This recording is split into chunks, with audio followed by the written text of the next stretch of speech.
Hi, everyone. Today we're looking at the topic of death and whether it's a bad thing for the person who dies. So you might think, of course, death is a bad thing. Nobody wants to die. We'd like to keep on living, usually, provided our lives are decent, worth having. But there's a classic philosophical argument that claims to show that one's own death is actually not bad for the person who dies. It might be bad for other people who miss that person and so on, but that your own death is not a bad thing for you. This argument goes back to a philosopher named Epicurus. So he was an ancient Greek philosopher, and he thought that human beings are by their nature purely material or physical things. So he accepted a view called atomism. So the idea that the world is composed of tiny little particles of matter called atoms. That goes back to the Greeks. Epicurus didn't invent the theory, but he accepted it. And he thought because atomism is true, that means that there is no sort of non-physical immaterial soul that survives death. So that had implications for what death is. It's just the end of one's existence on his view, right? So the body stops working, the person doesn't exist anymore because all they were was dependent upon their physical body. And now that that's stopped functioning and the atoms composing it are deteriorating, or the atoms themselves still exist, but they're floating off in the air and so on, the person is gone. And because they're gone, that means they don't have any experiences. They don't exist anymore, so they can't experience anything, good or bad. So part one of Epicurus's argument is that atomism is true on his view, that the human being is a purely physical material thing. The second part, or the second premise, is what's known as hedonism. So hedonism for the Greeks, the word hedone just means pleasure in Greek. So hedonism is pleasurism, literally. Epicurus accepted this. This theory is a theory about what's good in life. So it's a part of value theory, or falls within value theory. And a hedonist is someone who says that pleasure is the only good thing in life. And that only is important. They don't just say pleasure is one good thing or a good thing in life, but that it's the only one.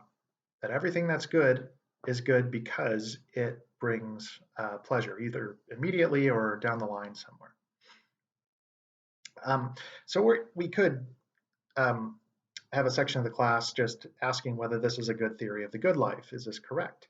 And you think back to was it last week, Robert Nozick talking about the experience machine is sometimes used as an argument against hedonism. But we're not going to do that here. We're just going to take it for granted that hedonism is true and that atomism is true. Not because they definitely are, maybe they're not. Feel free to disagree with them. But for today's topic, we're just looking at the implications of accepting these theories for one's view of death. So Epicurus thinks because the only way something could be bad for you is if it brings pain. That's the flip side of hedonism, right? The only good thing in life is pleasure, so the only bad thing in life is pain, or maybe the absence of pleasure, experiencing the absence. But an implication of that is that the only way something can be bad for you is if you experience it, right? It's got to feel bad to someone, right? It's got to bring pain. If you don't exist, then obviously you can't feel pain, right? If there's no you, then there's no bad experience that could be had, no painful experience. Can't have pleasure either, right? So death isn't good. But if you can't experience bad things, then it can't be bad. So back to the first premise, right? Atomism. If that's true, then that means that when we die at the moment of death, we no longer exist. If you don't exist, you can't have any experiences at all. So you can't have bad experiences. You can't feel pain. So death can't be a bad thing. So briefly put, Epicurus's argument, the only way something could be bad for you is if you experience pain. When you're dead, you don't exist, so you can't experience pain. So death is not bad for the person who dies. In the letter you read, which is attributed to Epicurus that he wrote to one of his followers, he lays out this argument. And at one point he says that death is nothing to us. And he means that literally, it's not just poetic. He means death is literally nothing, because once you die, you no longer exist. So death isn't something you can experience. Right? The state of being dead is not something that we can have any experience of, because our very being has gone away. We don't exist anymore, so you can't feel anything. So, death is just nothingness on his view, if he's right about atomism. And because it's just nothingness, well, it's not a bad thing. It's not a good thing either, right? You can't experience pleasure because you don't exist anymore. But in a sense, it's not even neutral, right? It's not like you exist in some afterlife and it's neither good nor bad. And you say, it's kind of boring, but at least it's not painful. In a neutral state. It's not even that, right? Because you don't even exist to have this neutral feeling, right? It's just literally nothing at all. So Epicurus in his philosophy drew some interesting implications from that, arguing that, well, if death is nothing for us and it's not anything bad, then there's no reason to fear it, right? It shouldn't trouble us in our lives. He thought that could make you have a happier life, because he thought a lot of people lived in fear of death.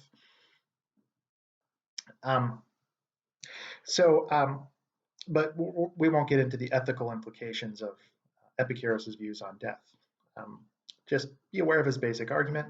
Death can't be bad for you because you don't exist. The only way something could be bad is if you exist to feel it, and you don't when you're dead because you don't exist. Sometime later, one of like couple centuries later, something like that, a Roman poet, philosopher, this guy named Lucretius, was inspired by Epicurus, and he wrote this long poem called On the Nature of Things, in which he largely praises Epicurus. So this guy was right about everything. He was so great. But in one part of the poem, he presents a slightly different argument that's similar to what Epicurus said about why death is not bad for the person who dies. And it's attributed to Lucretius because, as far as we know, he's the first person who presented it. Maybe he wasn't, maybe he stole it from someone else, but he gets the credit. Just be aware, this is not Epicurus's argument. So the first one we looked at is, but this next one is attributed to Lucretius, and it's called the Symmetry Argument. So the reason it's called that, so symmetry, you have symmetry in a mirror, right, where two sides match up, right? Like, so hands are symmetrical.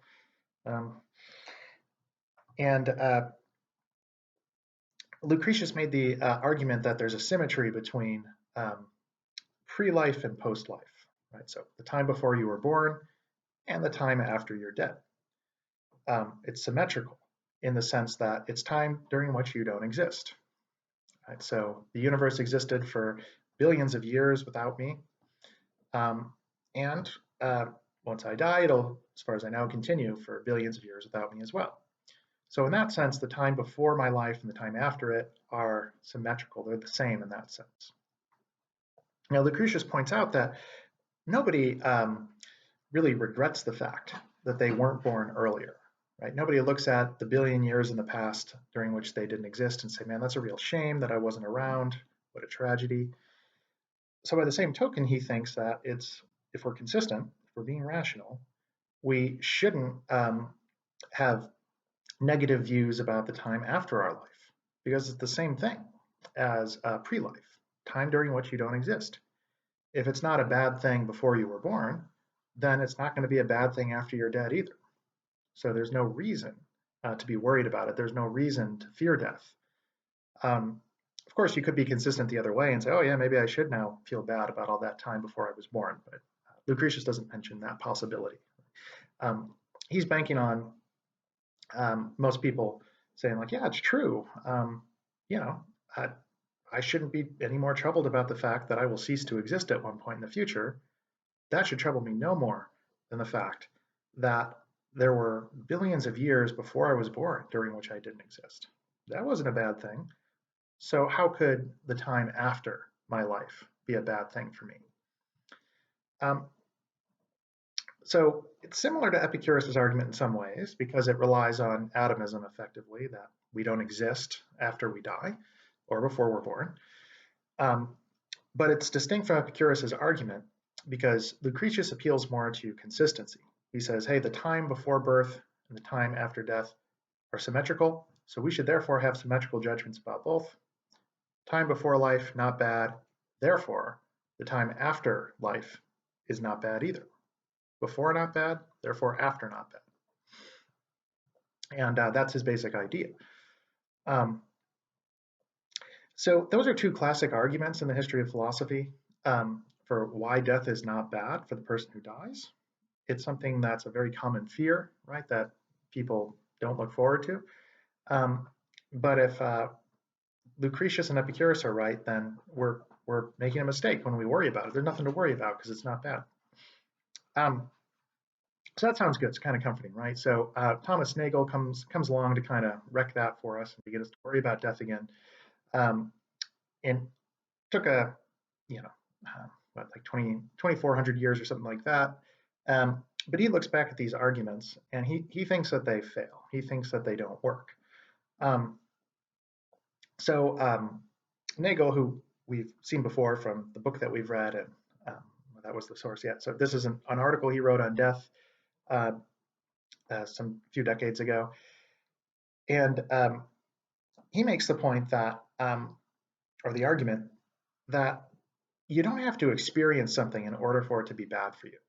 So this is against Epicurus. Remember, Epicurus said, when you're dead, once you're dead, you don't exist, so you can't feel anything. And what you don't feel can't hurt you. What you don't know can't hurt you. And Nagel questions this. He says, well, sure it can. Think about somebody who is ignorant of the fact that people they take to be their friends actually despise them, right? Maybe they say bad things about the person behind their back, and that person never finds out about it. They go through their life and they think, oh, this is my best friend, right? It brings them all this happiness. They don't know the truth, which is that this person's not really your friend, right? They actually hate you. It's kind of sad, right? Nagel thinks, of course that person is being harmed, right, by the terrible things that their so-called friend is saying about them. It's just they never find out about it, right? They never know that they're being harmed, but they're still being harmed, right? It's still bad for them, what's happening here. So Nagel thinks what you don't know can hurt you, right? You just don't know it, but it's still harmful. Maybe another example would be if you have some kind of physical malady, some kind of disease or something that you're not aware of, it's still doing harm and damage, right, to your body. It's just you don't know about it. And maybe you'll never find out, right? You might eventually, right? You might start feeling some pain and so on. But you might think, no, it's bad for you even before you start to feel it. There's a difference between knowing something is bad for you and it's actually being bad.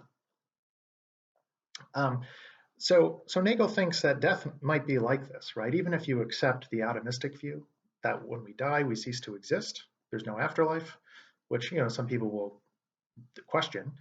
But Nagel says even if you grant that, maybe death is bad for you, even if you're not around to experience it, right? Even if you don't feel it. So then the question would be how? Why would death be bad for you? How could it be bad if you don't experience it?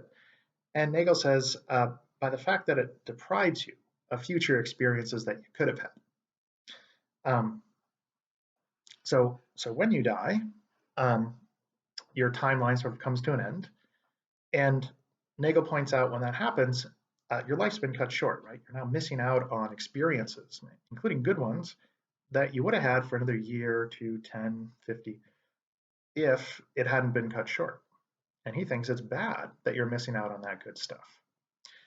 Even though you no longer exist, right? You're not sitting around feeling bad about the fact. You're not saying, man, it sucks that I'm not living anymore. That doesn't happen because you don't exist. But it's still in some sense bad for you to be deprived of that stuff that otherwise you could have had. So that's kind of Nagel's quick theory about, well, why is death bad? He says, because it deprives us of the future.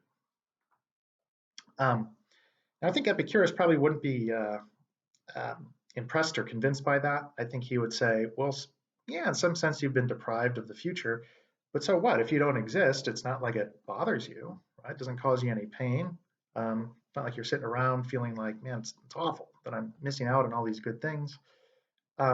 You don't exist anymore. So how could the deprivation be a bad thing? But Nagel thinks it is. He thinks it's plausible to view it as a bad thing, to be deprived of experiences that we could have had. So what about the symmetry argument then? Nagel thinks that Lucretius is just wrong, that there's a symmetry, or that there's a full symmetry between pre-life and post-life. Nagel thinks that there's a very important difference, namely that the time after we die is time in which we're deprived of things that we could have had. But you can't do the same thing in the opposite direction. And I'll explain what he means. Nagel thinks that I can imagine pretty easily what it means. So somebody who died before their time, let's say, I can imagine that that person hadn't died and their life had continued and they had all these experiences. It didn't happen, but it's possible, right? And I can imagine what it would be. I can make sense of it. Right? This person's still alive, doing all these things, having a great time. But if I try to do it in reverse, it doesn't work, right? I can sort of imagine someone who was born 100 years before they actually were, but it's not physically possible for that to happen. In the same way as it is physically possible that, say, somebody didn't have an accident and they went on living. That could have happened, right? But we as individuals, right, sort of our timeline, so to speak, have a determinate beginning, meaning that you are who you are because your life started at a certain point. So to give an example, I couldn't have been born 100 years before I was because I would just be a different person, right, with different parents, different genetic material, right? They would have grown up. It's just a different timeline. It's a different person. Even if it's the same person, so we imagine somebody, we want to imagine someone being born a year earlier to the same parents. Well, again, that's not you. That's a brother or a sister, right? It's a different person also. So Nagel thinks, contrary to what Lucretius says, it actually does make sense to look at the time before I was born and say, not bad for me that I didn't exist back then, because it's impossible for me to have existed back then. It wouldn't have been me. It would have been a different person. So that's not bad. But it is bad that my life is cut short in the future, because if that hadn't happened, my life would have continued. It still would have been me, and I still would have had these experiences. They would have been good, or let's assume they would have been good. So it makes sense to say, yeah, death is bad because it cuts short my life, deprives me of the good stuff I could have had. But the fact that I wasn't born earlier, significantly earlier, is not bad for me, because that wouldn't have been me. It was literally impossible to be born at least much earlier, have my life begin much earlier than it actually did. So as you can see, we have two arguments for why death is not a bad thing for the person who dies. And back to Epicurus and Lucretius. Nagel has some interesting and plausible objections to both of their arguments, and then a counter theory about why death is bad, namely that it deprives us of the future. Now, as I mentioned, I don't think Epicurus would be convinced, but I think his objection to Lucretius, has something going for it. That it's not obvious to me what Lucretius might be able to say in response to that would be convincing.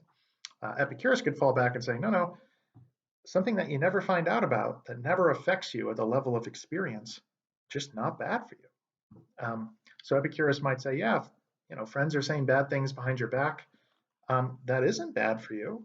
until you find out, which you probably will eventually, or you'll feel the effects of it one way or another. But if we imagine somebody never finds out about this thing, like, yeah, it's mean what the people are doing, but it doesn't actually harm me unless I experience it somehow. So I think Epicurus can still have a reasonable case, and I can't tell you what the right answer is because I don't know. But how we regard death seems like an important question, and philosophy has something to say about that. So again, if we're trying to figure out how we should uh, view our own lives, the fact that we're mortal, that our lives are going to end someday, something that philosophy can help with seems like an important practical question. Um, so hopefully these arguments give you something to think about on that front. All right, I'll talk to you later. Bye.